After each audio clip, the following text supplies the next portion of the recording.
I was in one end of the house, Grace was in the other. God spoke to us both, said, you're released, you need to resign immediately. And God told me a trap is... All right, you guys ready to do this? All right. He stood in a house in one room. His wife stood in another. Both say they heard the same message from God in the same moment. Resign now. A trap is set. Weeks later, Mark Driscoll walked away from one of the fastest-growing churches in America. That's the story everyone remembers.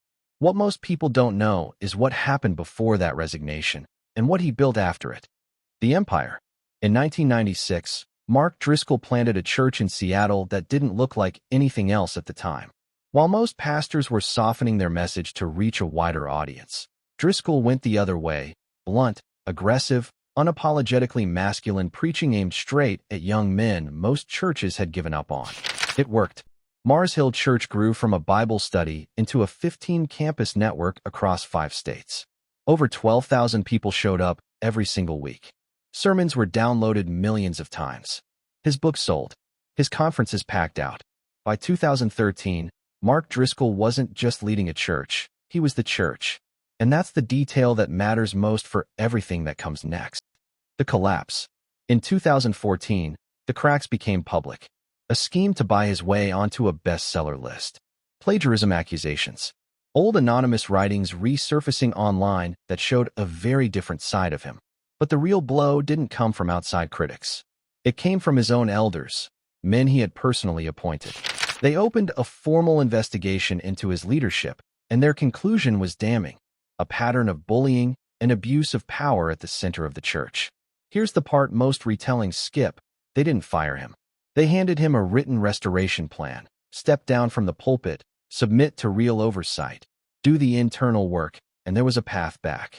Mark Driscoll turned it down. He resigned instead. Within weeks, Mars Hill announced it was dissolving. 13 campuses were released to close, merge, or survive alone. An institution built over nearly 2 decades came apart in under 4 months. Thousands of people who'd called it home were suddenly scattered with nowhere to land. For almost 2 years, Mark Driscoll disappeared from public life. No pulpit, no platform, barely a public statement. Most people assumed that was the end of the story. It wasn't. And so I invited the board to do a full examination, interview anybody, anything, and we would submit to whatever verdict that they determined.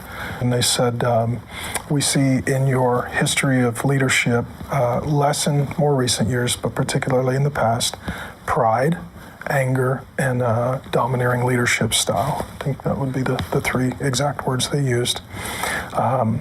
We don't see anything disqualifying. These are areas we want you to grow. We want you to return to leadership of the church soon. They wanted to do some cleanup internally. We want you back on January 4th in the pulpit, give you time to heal, things to cool down, and for some changes to be made. We agreed to that. I sent in a go-forward plan. On that Monday night, I was in the bedroom, Grace was in the living room, and he spoke to me and he spoke to her in a supernatural way that neither of us anticipated or expected.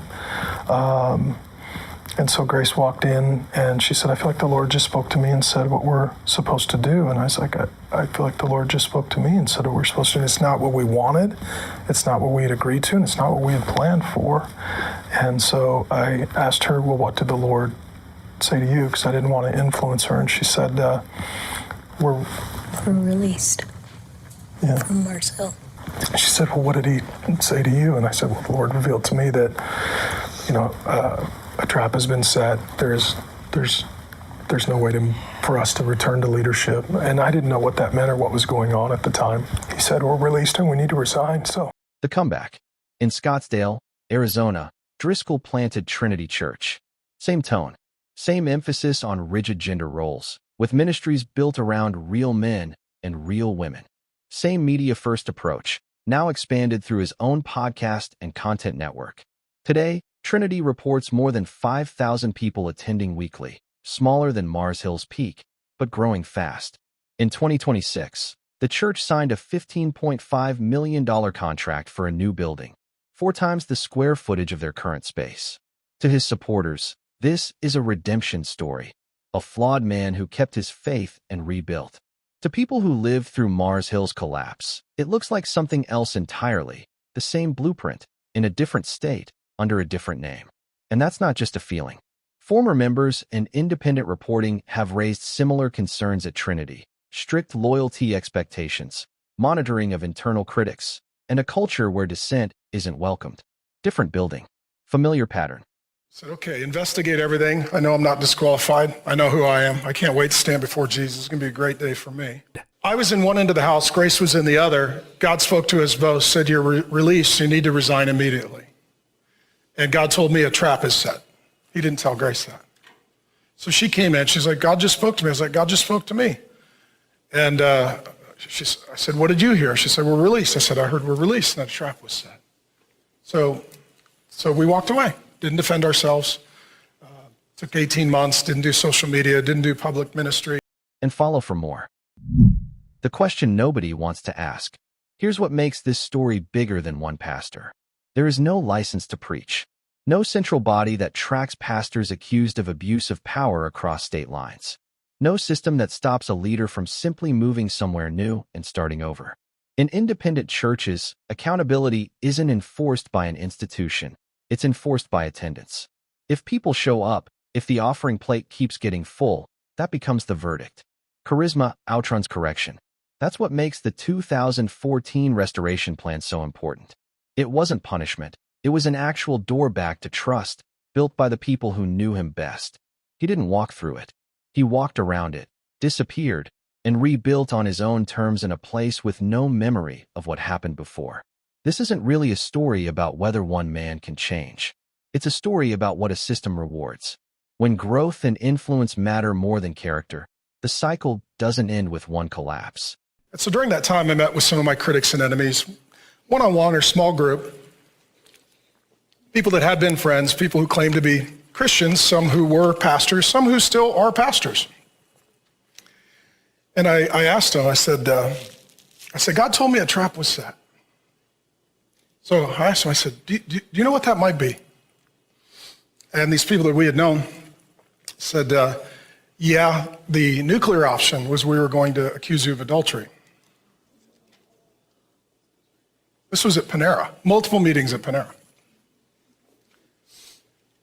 It's like, you guys discussed accusing me of adultery. I was like, you know that's not true. I've been faithful to my wife my whole life. I adore my wife. They said, yeah, that's why we kept it as the nuclear option. I was like, to get me what? They said, to get you out of the pulpit. They said, because we knew that if we accused you of adultery and enough of us signed the open letter, that ultimately there would be such a media firestorm that you would have to exit ministry, exit preaching God's word for probably a year while a full investigation was done.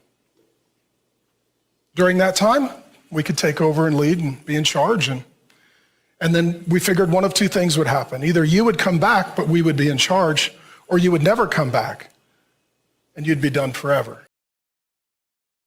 Multiple people told me that to my face on separate occasions. It just resets somewhere else. Mark Driscoll's story isn't finished. Trinity Church is expanding. The old questions are resurfacing right alongside it. So here's what's worth sitting with. If a leader refuses correction once, why should we expect a different outcome the second time around? Just because the city changed? If this made you think differently about accountability in the church, hit subscribe, because next, we're covering another case that exposes just how deep this pattern really runs.